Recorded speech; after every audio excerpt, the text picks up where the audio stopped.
cool. But then the question becomes, what happens when someone's trying to like get you to invest in a product or service, and you are interacting with a VR representative, and they're presenting potentially doctored information that you can interact with? What happens when it's like watching a video of people supposedly counting votes, but maybe we'll get to it, maybe it's a deepfake? These are all things that are going to complicate our worlds as they develop. So having some sense of how to help people navigate it is going to be important.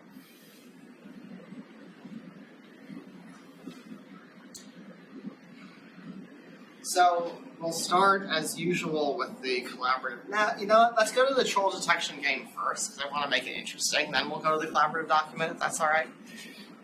So I put it in the slides, but I'm actually going to put it now onto Blackboard as well. All right, so this link is now at the very bottom of this week's unit. Go through it, and let's just see how you feel about it. It's a game where your goal is simply to determine the troll account created often by Russia. In this case, it was around the 2016 election. The Internet Research Agency, you'll see that phrase, actively involved with disseminating online disinformation. So see if you can spot the troll. The troll is just any account that's there to mess with you and not to be straightforward in its representation of its beliefs.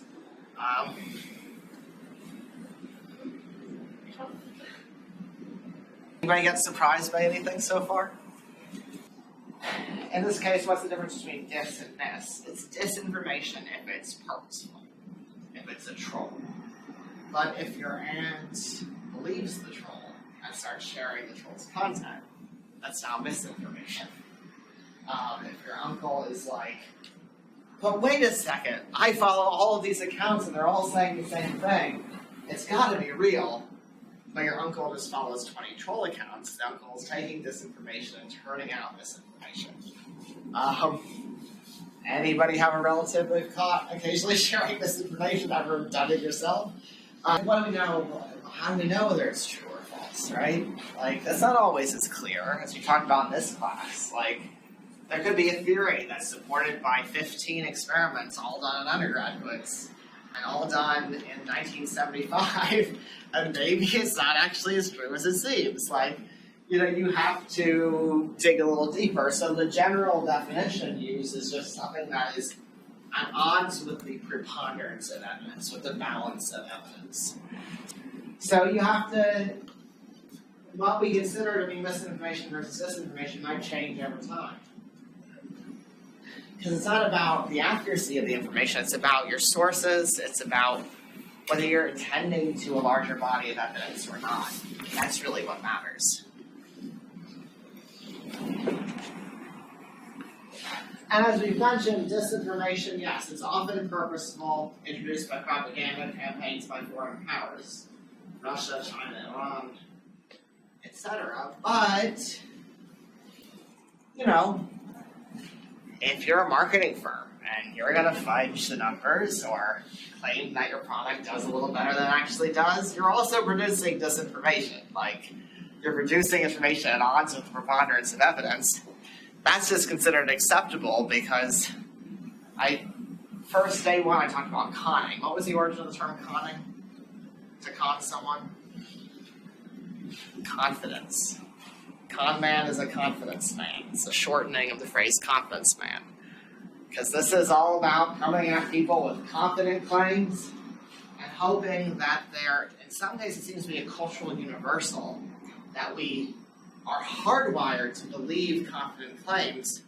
Back from a day when if someone told you that they were the best boat builder and you got in the boat and it sank, you would have instant feedback. So there was a disincentive to, you know, for someone to be overconfident. There was a disincentive because they get caught out really quickly. Nowadays, there's no disincentive. You may not get caught out quickly. You may not get caught out at all. Like,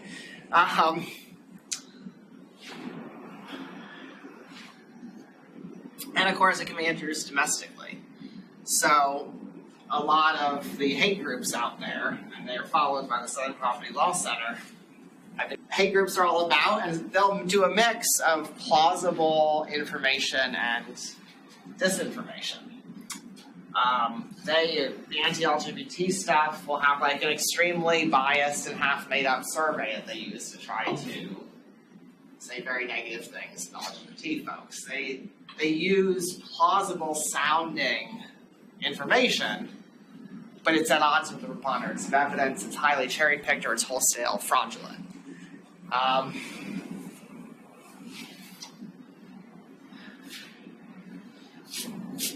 And again, when it's fully disinformation, there's always a purpose behind it.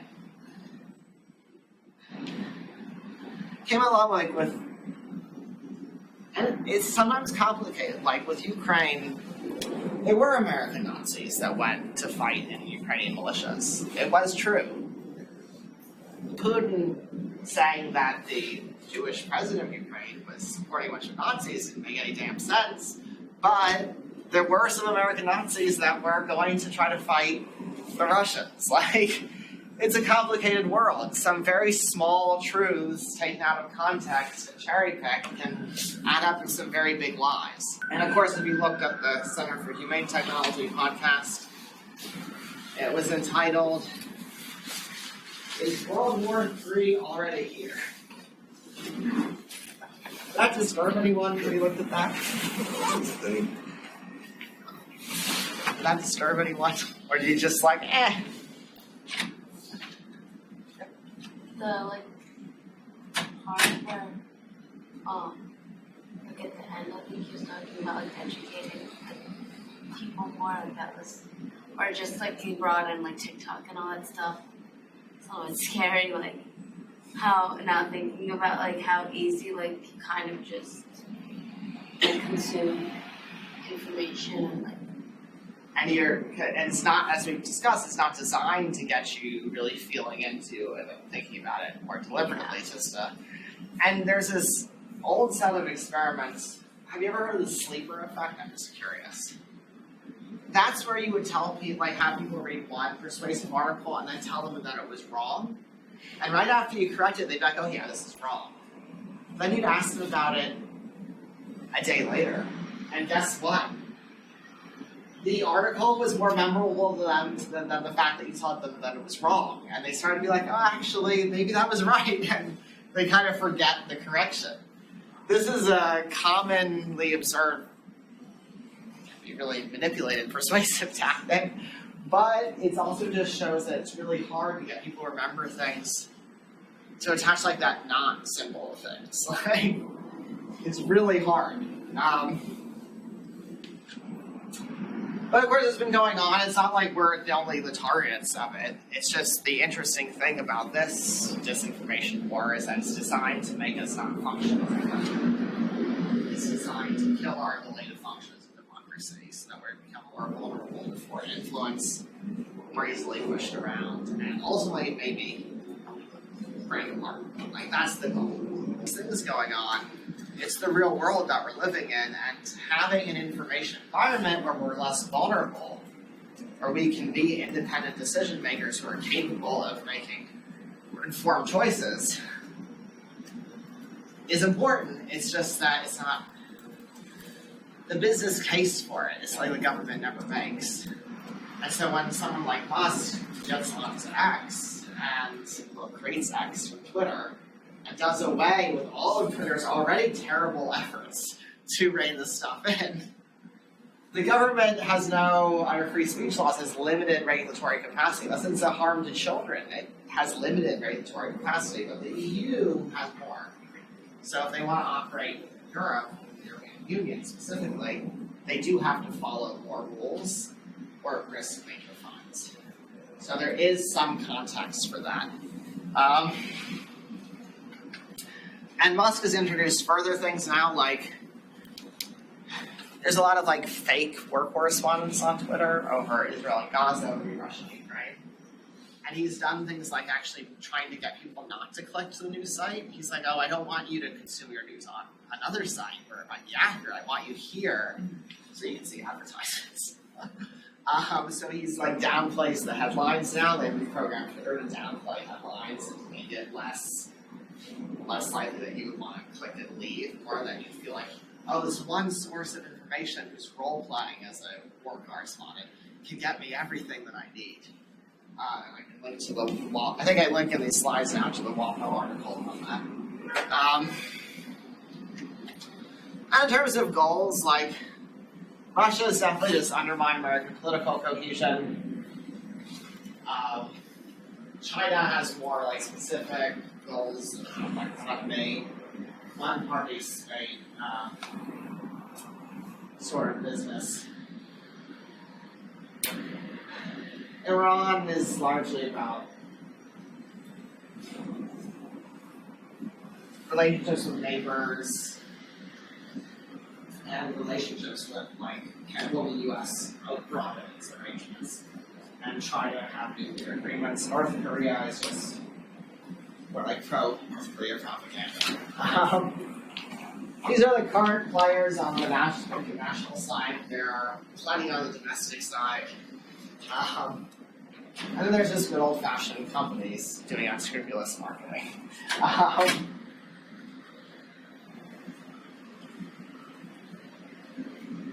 And this is all from the State Department's Global Engagement Center, which it stopped actively monitoring the census budget, I think, but it is still has the results of its efforts.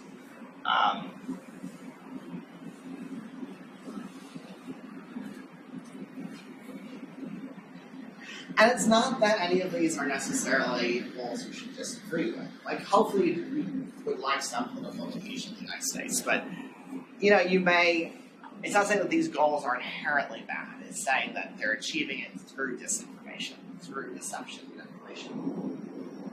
But arguably, like World War II, there were a lot of Nazis who were pro-Germany in World War II, didn't want us to get involved. There were, you know, the silver shirts who tried to plan an attack and then basically just got forgiven from it because the administration's changed.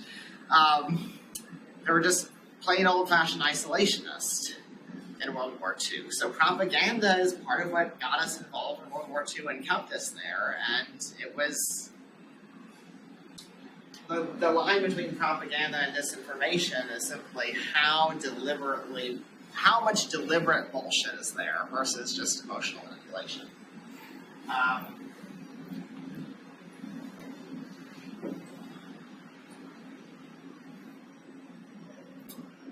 We were curious about how COVID-19 interacted with the hate group and racist pundit media ecosystem. There's a link there. But it's all rooted in this idea that you've been trained to trust authorities.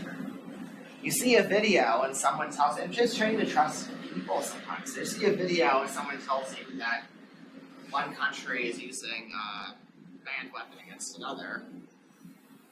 You're not asking yourself, wait, is that video even from this country? Or is it from an old war that's being recycled, which is a common tactic now?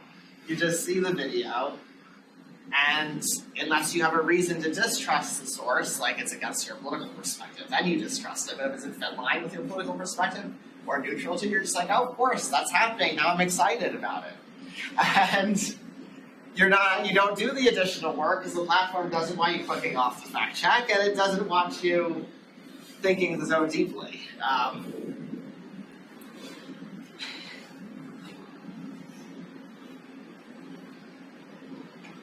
And of course, that's one reason I'm emphasizing research literacy, is that y'all won't be as easily conned. Or if you're conned, you'll be able to realize it and like figure out what the right answer was. Because we all get tired and share shit that we shouldn't. Like, I have a lot of misinformation researchers, including myself, on my Facebook network, so if I share something and I'm caught out, it's like super embarrassing. Even if they're very gentle about it, I'm like, oh shit, no, I'm sorry. I haven't had my coffee yet, it's fine. Like, oh. But the other side is no one expects transparency, so few people find it. How many YouTube video essays that you watch have really detailed a citation system that clearly links every one of their claims to a source? Any of them? TikTok video essays, are they all really super well cited so you can take any particular claim and trace it back to its source? only one I saw recently was like, it was concerned with this rise on TikTok. There's this thing that's become more popular called so-called face reading. And it's a combination of some like Chinese cultural approaches and some like European racist as fuck approaches from people who would be like, just as you can tell whether court is doing well by how it looks, so you can tell whether people are doing well by how they look. Like, literal quote, one of the sources. So, becoming a face reader has become an economic thing now, so you can be like, I use the ancient Chinese tradition and the ancient European tradition. And so there was this video criticizing it, and they did a beautiful thing. This woman who was doing this video essay did a beautiful thing. She just set her, like, had a footnote system in the visual top portion of, like, top right portion of her videos. She just made it clear. But nobody asked for that, so nobody's doing it. We're talking about how it's really easy to get conned on social media. For the most part, it's just a bunch of claims that you never check. And you never check because you're like, oh, it's either not that important, or you say, I agree. Essentially, I agree with it, so it's got to be right. But what if it's not that important now, but it becomes important later? What if it shapes how you think about the world, and shapes the way you engage with other people, and shapes the way your society's culture emerges? Like, there's... But to be fair, when I had my nerve issue, I looked up, well, what's good for nerve damage? But then I double-checked it on Google Scholar. I didn't actually look. I am taking technically Boswellia gum, but it may or may not be helping. I don't have an alternative universe to compare it to. But I can say that I at least saw a lot of articles on Google Scholar, and it seemed pretty harmless. Maybe it helps, maybe it doesn't. It seemed pretty harmless. But if you're just a TikTok person, if you're just a TikTok consumer, they don't want you clicking off to go to Google Scholar. They don't want you spending time off platform. They want you watching videos. Oh, we'll start on. When you get into science, that's even, like, social science is probably the messiest thing you could be doing, but science is itself, like hard science, biology, pretty messy. So it's hard to create really clear effects. So do cite your sources and evaluate their evidence. You all have been better about that than some of my seniors in their spring last year, so hey. I was in week 12 hammering at them to do that so I could stop taking off points. So cite your sources, evaluate their evidence. Alright. So we did spot the troll. That's right there. And if you didn't get a chance to finish it, feel free. Let me know what you think of it. But let's do an overview of some of the factors that would lead to bias. So we have relational value, and Garrett, Sude, and Riva talked about that. Competition versus cooperation. In the Sude and Nolan Vestovic 2022 book chapter, it reviews some evidence about closed-minded versus open-minded states and how they influence the confirmation bias. So if you're feeling more cooperative, you're more open-minded, and you're more willing to actually see what somebody else thinks it has to say, and the evidence in its favor, you're processing it more fairly. If you're feeling more competitive, you might still read what they are reading, but you're reading it with the goal of talking about what's crap. And so it's called often a disconfirmation bias. You're reading it in order to disconfirm what they think. Yeah. This kind of reminds me of like the goals that you have like in interactions with others. And you think about that, whether like your goals or intentions align with your actions, and goals that you're going to act in a certain manner. Yes, exactly. So that whole notion is that if you have an online ecosystem where people are more cooperative, like Mangify and Kai, they're pursuing integrative goals, they're pursuing at least the compromise goals, partial win, partial loss, then they are going to be also consuming information differently as they prepare for and tune themselves to other people. And the cool thing about it is that it's not just individuals, it's also broader publics. So if I'm feeling if I'm motivated to feel more cooperative with someone who doesn't share my political orientation, maybe because we're locked in the same political system, and they're giving me evidence that they will actually be cooperative, then I might become more open to the other side more generally, not just to whatever a specific person is sharing. It's not just that, oh, that's a good one. Like, it's not that kind of reasoning, it's a more general openness. By the way, when I was in Canada, I got told, like, you're not like other Americans. You're a good one. By two separate people. So, just so you know, stereotyping isn't always as we think of in the US context. I heard American stereotype based on someone's visit to Mississippi. I was like, it may not be representative of the entire country, right? But cooperation versus competition. And of course, we've talked about cognitive consistency.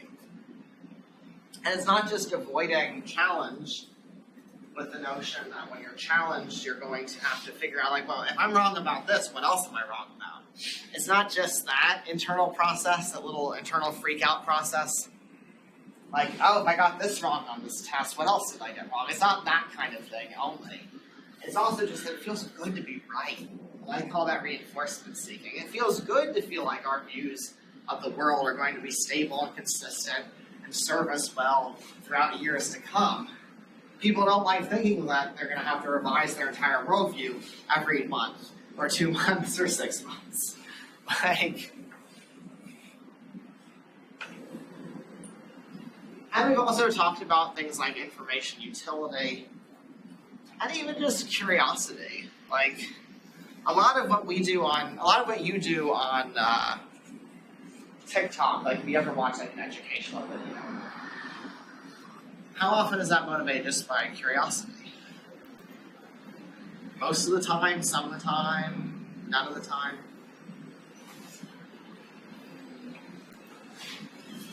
I mean, it depends because sometimes like you don't really have as much control over what comes up on your For You page.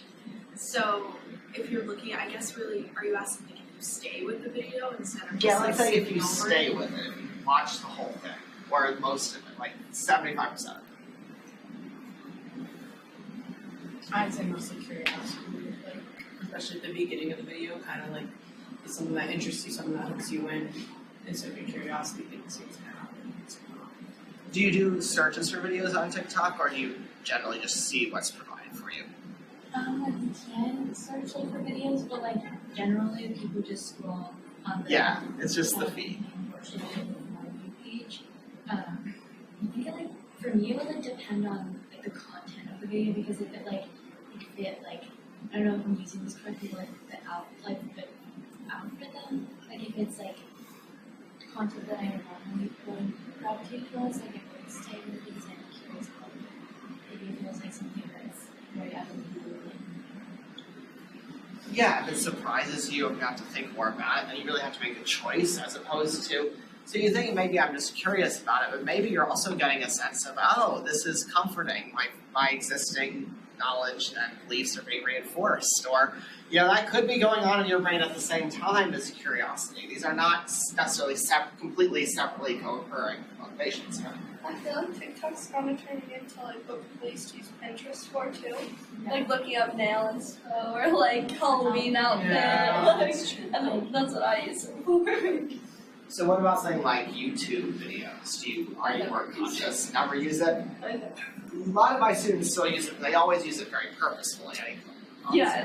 So I have like if I'm stuck on a math concept or like that. Yes. I think TikTok is a lot easier if you want to like simplify a concept or something. Yeah. Like even if like you are looking for like the solution to a math problem, if it's something that can be like simplified just in a short video, that could be really helpful. But if you're looking for something more in depth, I feel like it's better to go with YouTube or something. Like if you're like trying to find a tutorial that can't be fit into like a minute type thing, you want to go for YouTube. I feel like I turn to TikTok for more social things, like how to, like, I don't know, my friend went on TikTok how to cut a shirt or something, like, I don't know, you wouldn't look that up on YouTube as much as you would on TikTok. Do you feel like are you at least aware of a sense of like, oh, I'm watching this video with other people, so I'm getting a sense of connection to them? Or do you think that if that's going on, it's not conscious? No. I feel like watching TikTok videos is like alone time. Yeah. You're tuning out other people. If you're thinking about something else, it's only them as a creator, not their audience. Yeah, or a lot of work. I mean, this doesn't really relate, I guess, but it's like, I'm thinking about that in the context of my own life and then sending it to my friends who I can relate with about it. Yes, it's almost like a traditional mass media where you're just like here's something, you're not thinking about other people online watching, you're just taking it and sharing it with your network. Yeah. Just because I didn't have you read the article, but the knowledge gap is the idea that it's harder to learn things if you don't have other things you're not already connected to. But a belief gap, more knowledgeable people may actually be better able to resist learning. This was focused on climate change. It was survey-based, but it was more knowledgeable you are in general, the more you can think of arguments against a position you don't like. The easier it is to con yourself.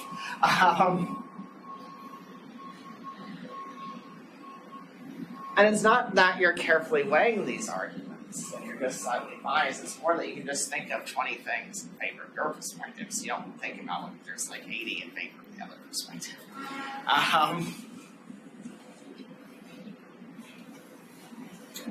But in terms of what we read, Penny, Cook, and Rand. So what did they say about the role of platforms in hindering our ability to detect misinformation? How do they implicate technology rather than human psychology in all of this? Called the Inattention-Based account.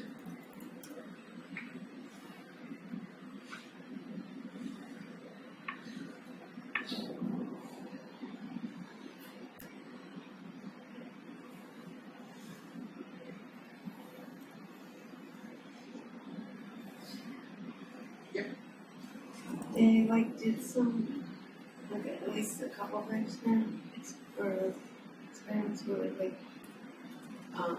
sharing, like if someone shared first, versus like they did like one where they found that people knew that a post was false, but they still decided something was that. They did a really like share or something. Yeah, they did a really clever experiment, and they've done it now pretty large scale where they're like, okay, they'll show you content, fake versus real, and they know it's real world fake versus real news content. They show you that content, and one condition they ask you is, would you share this or not? And the other condition they ask you, is this accurate? And then they ask you, would you share this or not? So guess what? When prompted to consider accuracy, people shared a lot less. But they still had some people who were like, this isn't accurate, we share it anyway. We call those like the trolls. Maybe they're for political purposes, like the disinformation things. But they found that just simply asking people, is this accurate? Prompted much less sharing. For them to share it less and improve their, what they call their discernment, their ability to distinguish fake from real news. So their argument is on the average platform. You're not asking yourself, is this accurate? You're just assuming it is, and you're focused on the social rewards of sharing. You're distracted, you're impatient, maybe you're motivated by other things, and you just don't ask yourself whether you're sure that it's accurate. You ask yourself so that you're not sharing it as often. And that was their beautiful little experiment. Large scale, lots of people, they've done it with it now. But, think it's that simple? No. But do think about why, before we get to the counter to that, think about why you've never asked yourself whether something is accurate. Remember Pearson 2021? What did my friend George, what experiment did he perform? On information context collapse. The distracting environment. I can't remember the exact experiment, but it was so funny because I was actually using this article for my the assignment that we had, and from what I remember, it was pretty much comparing information context collapse with the volume of content and seeing if that creates like almost like an inattention to You're so close. So what was it? How did he talk about information context collapse? Any clue? I'll just go into it. You don't have to dredge something up from several weeks ago, but he basically just created news sites like custom burner everything in JavaScript. News sites where things were either like all different content was just all mixed together. So it might be celebrity news, right next to science news, right next to political news. A very disorganized site, which mirrors much of social media, at least in the absence of like algorithm retailer. We can get into that. And he created high versus low content versions of that, and high versus low content version of news sites that were all nicely spaced out. So it was only political, only celebrity, only this. And what he found is that people not only reported, like they did it on a survey question. They were like, I wasn't thinking that deeply in the high chaos condition. Didn't really matter with low versus high content, like volume of content, which he thought would matter, but it really didn't. It was just the chaos of the presentation. They were like, chaotic presentation, and what do you call it, information context collapse, everything collapsed together. They were just like, I wasn't really paying that much attention. And they also showed with the behavioral component, that's that cool behavioral aspect, he had the option where you could click to see the source. And in the chaotic content condition, people didn't click as much to see the source. So this is what Pennycook and Rand is talking about with their inattention-based account. They're saying that the social media environment tries to actually move you away from doing things like clicking to see the source, doing things from asking yourself, because why wouldn't you click to see the source? Because you're just like, it's fine. I'm not even wondering whether it's accurate or not or where it came from. I'm just interested in what it says. Like, putting you in a different psychological mode, one where you can be biased by your psychology, but also one where you're simply being fundamentally lazier. And lazy is not a bad word. Everyone has to be lazy. In social psychology, they call it a cognitive miser, someone who holds on to their thinking and doesn't want to expend too much energy on it. That's what they're arguing, is that the whole context is creating that. But we don't have as much experimental evidence outside of George's work on exactly what features are creating that lazy responding. But Sude, Sharon, and Devere Conversement come along, and you're like, you know what? Pennycook and Rand, they're like, all you have to do is just ask people to consider whether it's accurate.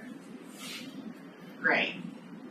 What about people who are strong partisans? What about people who say, I'm a strong Democrat or a strong Republican? You think they're going to be biased in their perceptions of accuracy if the content is something they agree with versus disagree with? And we were also so we were basically thinking of these as like vulnerability factors versus protective factors.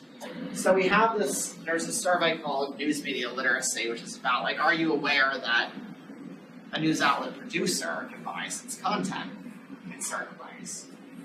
Are you aware that audiences can sometimes watch the same content and get different messages out of it? And it's just a series of questions on awareness of bias.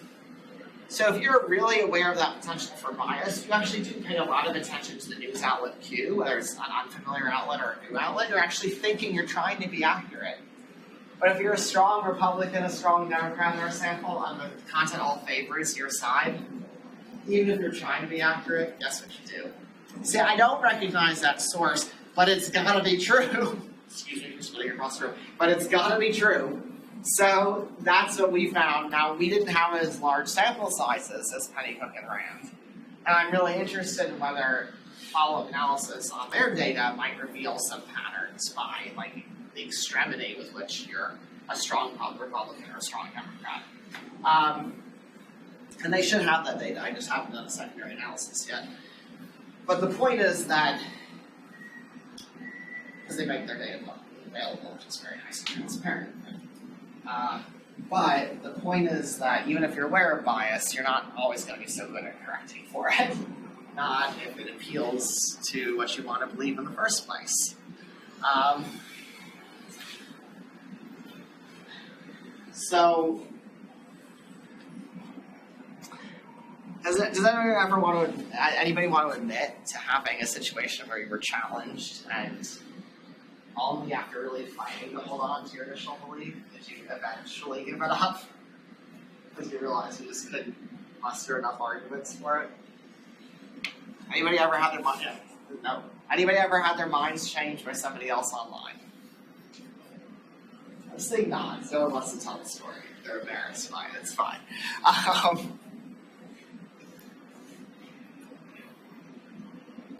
Interestingly enough, as I mentioned, X is now emphasizing the user as source versus the outlet, trying to basically make it all about an individual. Why would you follow a random individual for authoritative information? But it's all about the information, the individual who's often role-playing as like a news aggregator or a real-time reporter, citizen reporter. You know, these are often people who trust individuals over institutions because somehow individuals are supposed to be more competent, less biased. Like one lone person is more competent and less biased than a bunch of people. That's not how knowledge works. Alone, we fail to create knowledge. And certainly to verify it. So, then we get into the new technology section. So what did Markowitz and Valenson say on the positive side of what VR's potential?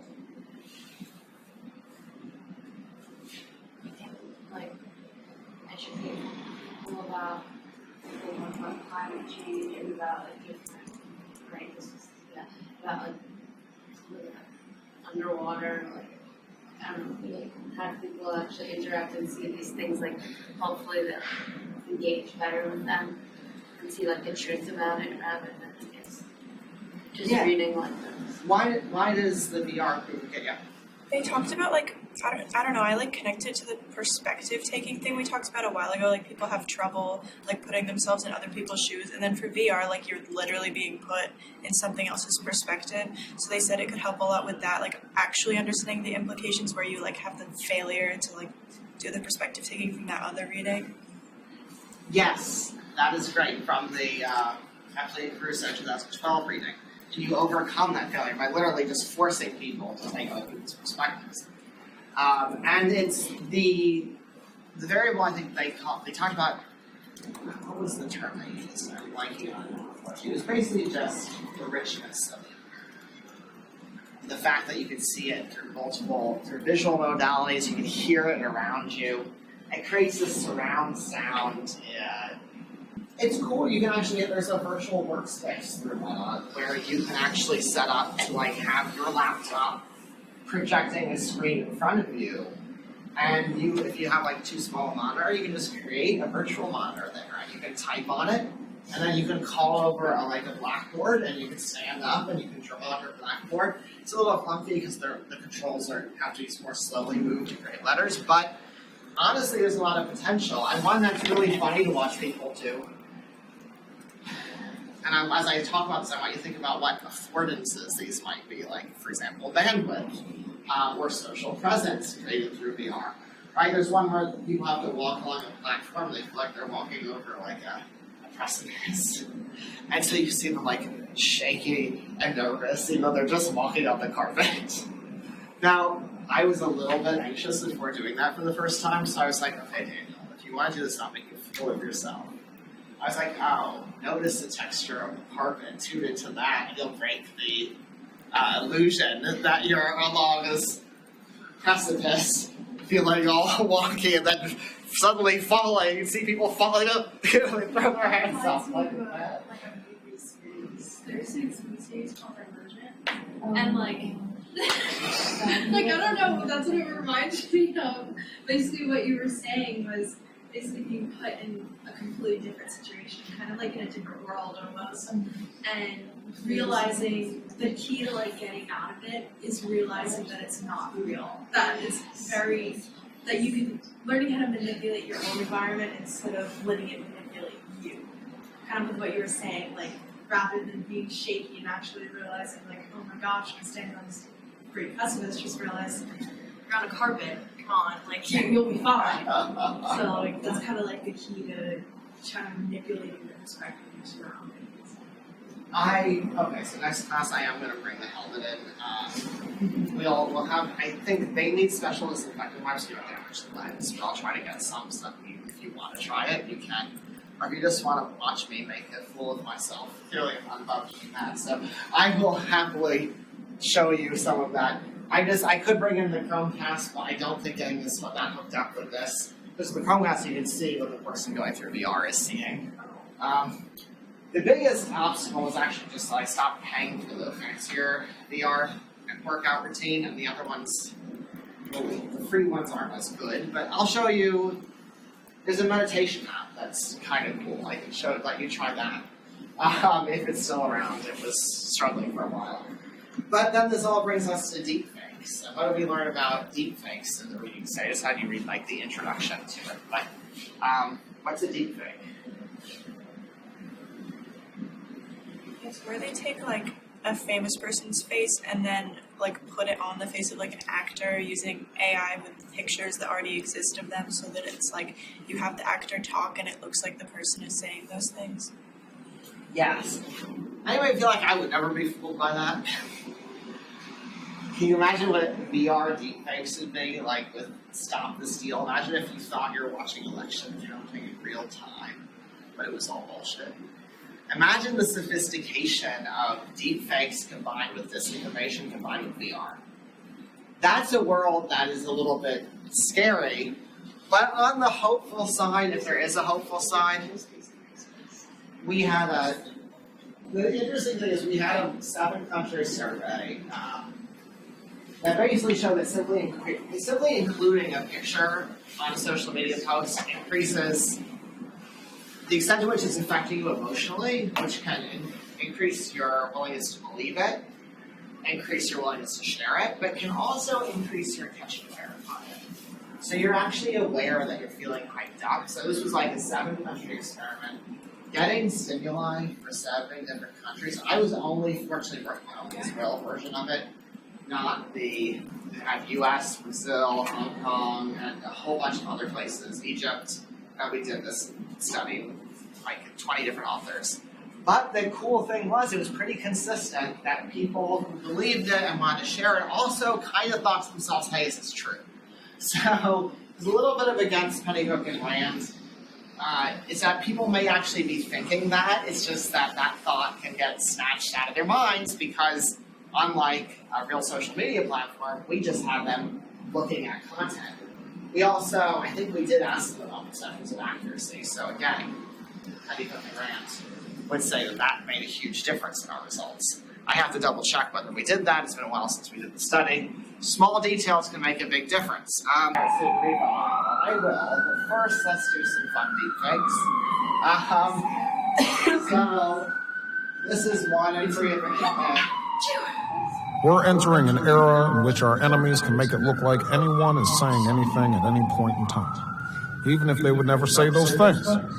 So, for instance, they could have me say things like, they sound basic, but how we move forward in the age of information is going to be the difference between whether we survive or whether we become some kind of fucked up dystopia. Thank you. Stay woke, bitches. So I heard some people be like, oh, I know that's a deep fake. But would you have picked up on any of the details, like the eyes, if you had been looking for it? Yeah. I think his voice just sounded very weird, so that was pretty much like the first cue. Prior knowledge of the topic could make a big difference, but if it was breaking news coverage of a new event, where you didn't have that prior knowledge, where you're just getting it as an alert on your phone, that deep fake could potentially gain more traction, right? And candidates have been attacked for sharing deepfake videos. There's where their staffers really told them to share. Let's face it, they're not making a lot of these issues themselves. But you have a thing you're laughing at? Yeah, the SNL thing that popped up. Now, I feel like one day they're gonna start using deepfakes. I looked at the I can see SNL them doing things. it. They're kind of funny, but I found that this was when I put the slides together, at least those people were. It's just what happens as you get older. But the fact is that hopefully that shows you both the threat and the opportunity.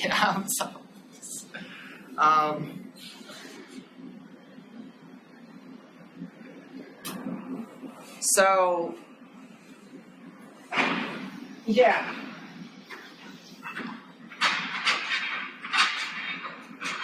I do wonder what they're going to do. But if we're not going to be doomed, it's going to be by changing user psychology, but it can't be by shifting responsibility to the individual. Because do you think that most individuals would bear up under the weight of that responsibility? If you had to tell me of every TikTok video you've ever seen in the past week, how many of them might contain misinformation or disinformation? If you got more political and you had to tell me, if you had to fact check everything said by a politician you like, or everything that you said that was said to be said by a politician, if you just, but it's just trusting media outlets. Is that going to be your solution? I mean, it's better than some, but science journalists often get science wrong because they're not trained. The headlines for the masks don't work, when really, when you look at that data, at least in the Cochrane review, they tried to use randomized control trials. They said adherence was low. In other words, they assigned people. Some people wear certain types of masks, some people say others, and the people didn't obey the span of assignment. People just didn't, but they wanted. So, individual responsibility can't be the full picture, and trusting authoritative sources can't be the full picture. Also, media outlets can have narratives that obscure events because they also lead by the attention economy, just like social media companies. That's not even obscuring it because of a bias in favor of the owners of the outlets. It could just be obscuring it and bias in favor of getting you to click on it, watch it, so they can sell the ads. So add VR into all of that, and ever more sophisticated VR, and yeah, I think maybe more content that does it for good, and more focus on the aspects of our psychology that make us vulnerable. And speaking of those aspects, let's go back to Garrett, Sude, and Riva. Now, before I do that, does anybody want their 7-minute break? It's been a while. Yeah, you want a break? Okay, one nod's sufficient. He did a very good job, but it wasn't even a deep fake. It was just a green screen with, anyway. Garrett, Sude, and Riva. Is that even the right one? Yes, there we are. All right. I don't know how many. I showed this probably for sociology theory, but yes. So does anybody remember how people felt as the sentence ticked down and they filled out their profile, but they only got 1 like, or everybody else? Some people were getting 9. And Sarah was getting 9 likes. You only have 1. So, from sociology theory's perspective, how would people feel? They got 1 like compared to. Yeah, they were waiting. They got 1 like early on from John, but then everyone else's likes email saying, and theirs just stays at 1. And they chose an avatar. They filled out something about themselves, so it's personal. It's real. They put themselves out there, and what's happening? 1 like. Sociology theory would predict 1. Because they feel like they didn't have, for this group at least, any relational value. These group people did not value that. And so their self-esteem would take a hit. There was steps that we took to make this personal. The old version of this experiment, and the other version, if you were in the inclusion condition, you got like I think 5 likes was the median, so you weren't loved by everyone. You weren't as great as Sarah. But I mean, she was a graduate historian and then operational, so I would like her. She just worked too. She's I'm not And she plays volleyball. I'd have to check, but I think there was programs that would randomly assign everyone else's likes, but with certain numbers that were randomly assigned. So not everyone would have seen Sarah. She's the mother of 2 wonderful grown-up children. I wonder how old she is. Yeah, she's got a lot of different hobbies. I like that George. Oh, she retired? Yeah, so now, since she got the most likes, we now know her entire life. We're paying attention. Did you consider though, like when you were, I guess, I don't know if this would be a factor, but I feel like sometimes the more detail that a person provides about their life, or like just more in depth, it can kind of factor how much people are attracted to it almost.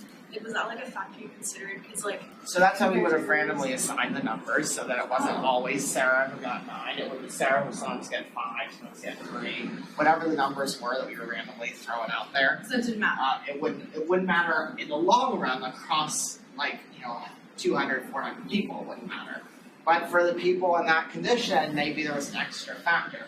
And we were also looking at how do you feel about yourself? Because across all of these conditions, if you were included, you got 5 likes. If you're excluded, you only got 1.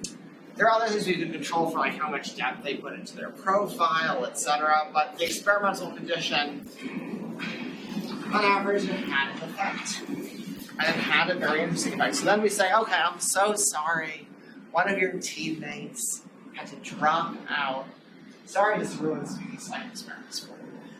If you're ever in one. One of your teammates had to drop out, and that means that, can you just maybe do another study for us? It's very short. It will take the same amount of time as the study would have taken.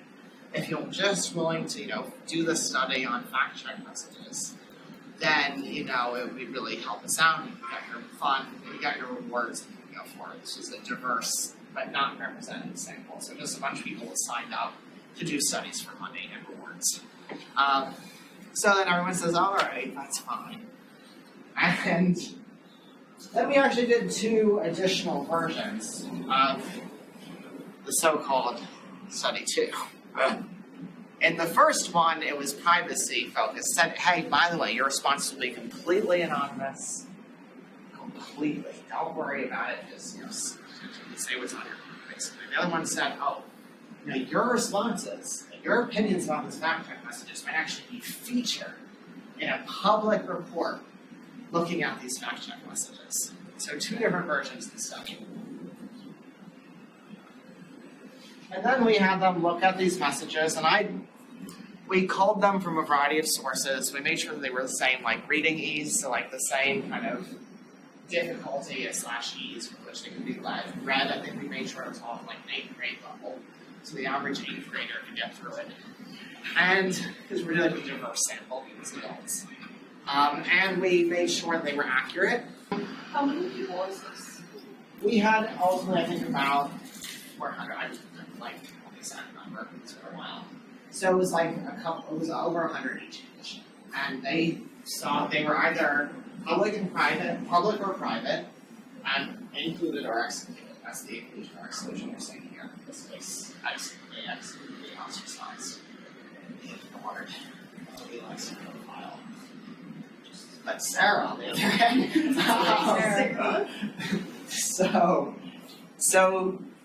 then they look at these fact check messages, and 2 are about fracking. And the science messages, the Democrats is one that fracking doesn't have as strong. We don't really have strong evidence according to the fact check message with the crowd 2016 that fracking is hurting water quality. It might be, but we don't know. And for the Republicans, it was, there's some evidence that fracking, let's say trying to get rid of they have to do this deep, basically almost like a water drill as their fracking process. There's some evidence that could be linked to earthquakes, but it's not as strong. So the Republicans see, the science, they have to be accurate, right? So they're very tenuous, because science is often tenuous and slow to get evidence together.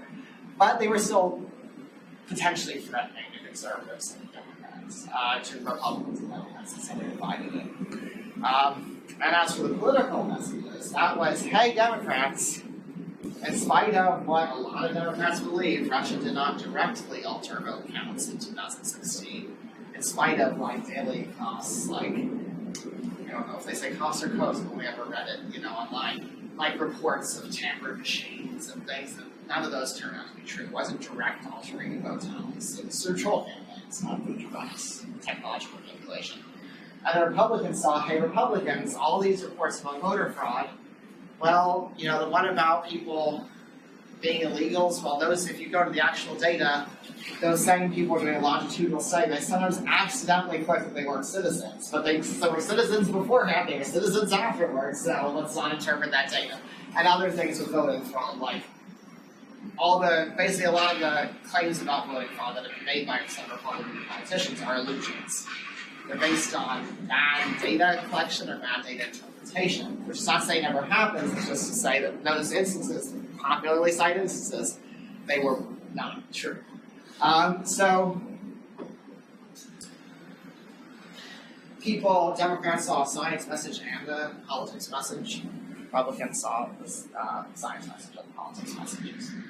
And we didn't really see any difference in response by Republican versus Democrat. They were all equally susceptible to manipulation. And what we see is that after being ostracized, there's a significant drop, but only for the election issue. So if you're a Republican or a Democrat, and you were ostracized, you doubted the fact check message. You're like, no, maybe Russia really did succeed in altering vote tallies, or no, voting fraud really is real. And the problem is, because you're striving for accuracy, we don't know whether there's a lack of traction we got for the science messages what could be due to the fact they were more highlighting uncertainty.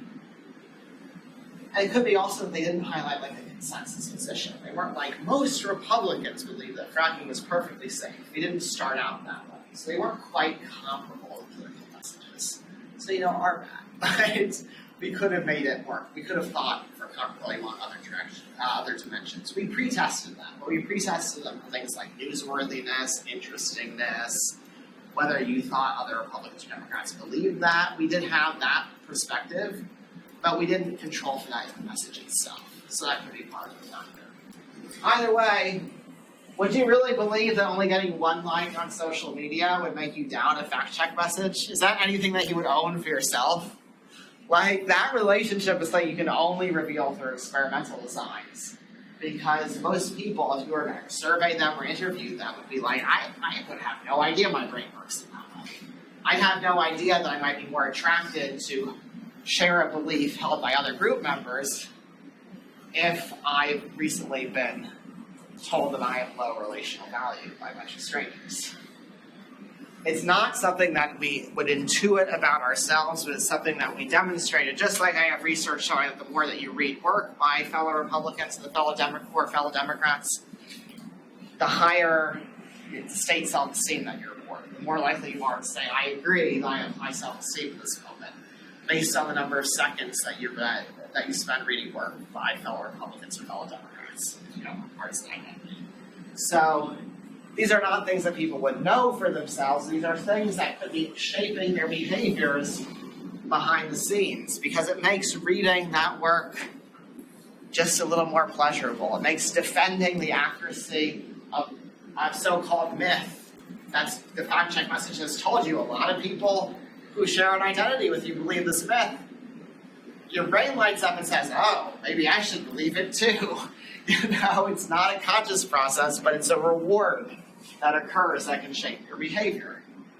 Now, I do want you to keep something in mind, though. Look at these means. 3.81 versus 4.09 is an average difference between conditions. It's not huge, right? We're not even pushing people up on average, a full scale point. But one thing you see from that is that some people are getting pushed around more by this inclusion, and some people are getting pushed around less. And we started to break down who's most impacted by being ostracized in terms of their response to the fact check message. So this is called a moderation analysis. Remember in your box and arrow parts, if there was like a box and arrow plots, if there was a big arrow pointed at the line, that was a moderation. That's saying that variable can impact the strength of that relationship. Think of that as the thickness and the narrowness of the line. Well, here, people who were kind of middle of the road and weak are really the only ones that responded to the exclusion. It actually made weaker partisans act like strong partisans. So if you said, I'm independent, I'm middle of the road, but maybe I lean Democrat, or if you said, yeah, I'm Democrat, I'm a weak Democrat, then the exclusion condition pushed you around. If you've been included, if you got your 5 likes, you were actually reading that fact check message, and you're like, yeah, that makes sense. Okay, I believe you. If you've been ostracized, you only got 1 like, you act just like the strong Democrats, and even the moderate Democrats, and the moderate Republicans and the strong Republicans. And they're just like, that fact check message can't be right because we disagree with it. So, it's a subtle effect. But it also shows, again, that this effect was just stronger. This contrast was so much stronger for people who are weaker partisans. They didn't walk around with bias, but they put on their bias goggles on when they were given the motivation to do so. When they were motivated to restore their connection with any social group. Because after somebody was mean to you online, this argument, if somebody else offers you relational value, offers you a sense of connection through shared beliefs, through shared views, you're more likely to take it. And this is why white nationalists targeted youth during the pandemic. Because they're like, oh, youth, they're very socially isolated right now. Let's just feed them messages about the superiority of their groups and tell them that they can be connected to a group of like-minded Ubermensch, you know? Like, they did that strategy. Yeah. Wait, I'm just a little confused. So, why is it that, like, the ostracized, like, people that only get 1 like, they don't believe the fact checks? Yes, they reject it if they were already middle of the road or weak. Because, like, when does the part about, like, having, like, relational value? Like, so the fact check message will say, yeah, it is fact check message would say, Republicans believe in voter, a lot of Republicans say this about voter fraud, or a lot of Democrats say this about Russia's success, and they're wrong. So it's basically saying, here's a group that we're criticizing. Here's a group that you sort of connect to, but you're not really strongly connected to. If you're middle of the road or weak. If they were included, if they got 5 likes, you're just like, okay, it's fine, Democrats are wrong, it's cool. But if they were excluded, they deny relational value from one source, the idea is that they seek it from another by trying to conform, by trying to defend what was highlighted as common beliefs by this partisan group. So it actually encourages them to connect with that partisan group, which they're not normally that connected with, by defending them against this fact check message. So the people that got the high amount of likes, that had to do, I don't know if maybe I didn't read it. The people who got the 5 likes instead of the 1, yeah. They were just chill. They didn't have any, their sense of connection with the world wasn't threatened. Okay. So they were just like, yeah, that fact check message is probably right, who cares? Okay. And what was interesting though, the very reason we looked at publicity versus anonymity, can you think of why we looked at that? Anyone? Why would we care whether they thought their responses would be more private or more public? It depends on it's public, you might want to filter it. You might filter it, or you might even lie, become a cheerleader. You're just have you ever told somebody that you liked a band that you really like that much? We wanted to rule out that explanation. Be like, yeah, I believe that it's voter fraud, and really they don't privately. We showed they even do it privately. There was no difference whether they thought the response could be highlighted in a public report or was completely anonymous. But wait, why don't they just, I don't know if we just confused myself.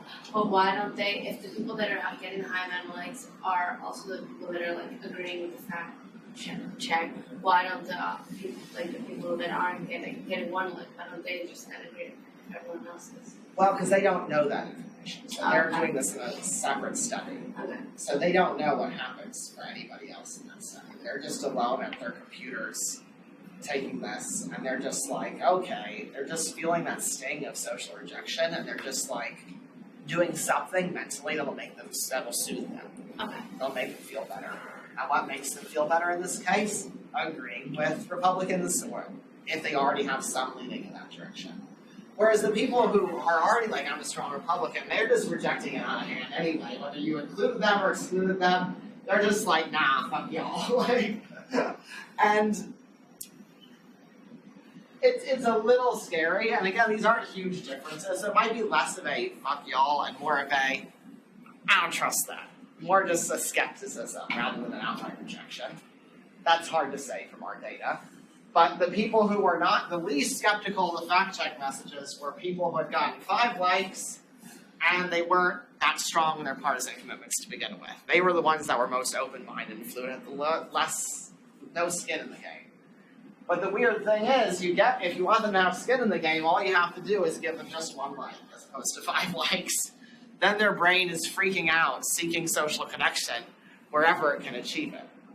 And this is not unusual. They have shown this damn phenomenon with a game called Cyberball. So imagine that you are all sitting in a fMRI, like separate fMRI machines.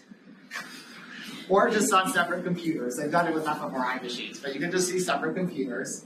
And she's throwing the ball to you, you're rolling the ball, you're throwing it in my nice little game of catch, right? Virtual catch. And then suddenly, you and her are the only ones throwing the ball to each other. Well, Ariel's brain freaks out. Ariel suddenly becomes more open to people who want to do blockading of the campus. This was one study to lower tuition. Ariel suddenly becomes more open to extremism, and Ariel also becomes more hungry for social connection. This is an updated version of just a ball-playing paradigm where we have found this response going on. That was the third author, Paulo Riva, and a lot of that work. People even feel bad if like a bot on a computer is mean to them. Like, the idea being in line with sociometer theory that's hardwired, but the additional contribution from sociometer theory is that it should be that social exclusion should be in some ways personal. You should feel like a judgment on you, rather than just being any old nobody wanted to work with you. Sorry. It should have some link to what is personal. Like, this could just be one little intake stream into the river of your consciousness. It's flowing with other waters. It's not isolated, but it is there.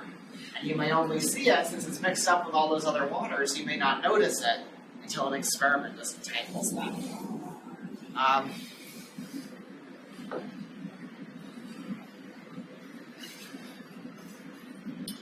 So, we talked about Pennycook and Rand, which is saying, for the most part, social media doesn't want you able to disentangle anything. It just wants you flowing along on the stream. It gives you inputs, and you just keep coasting forward.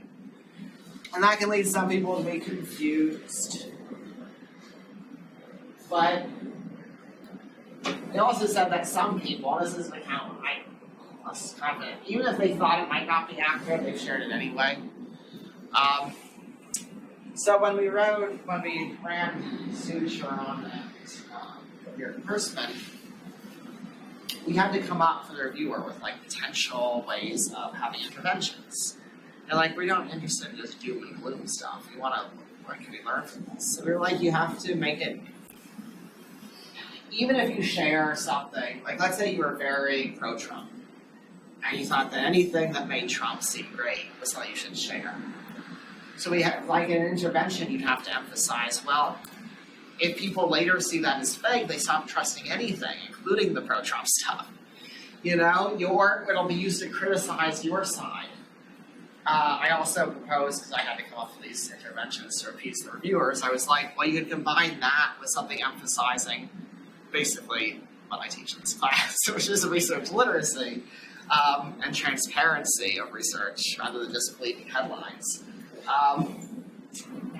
But in the end, with all of that work, it's not addressing the systemic problem, it's just addressing the individual.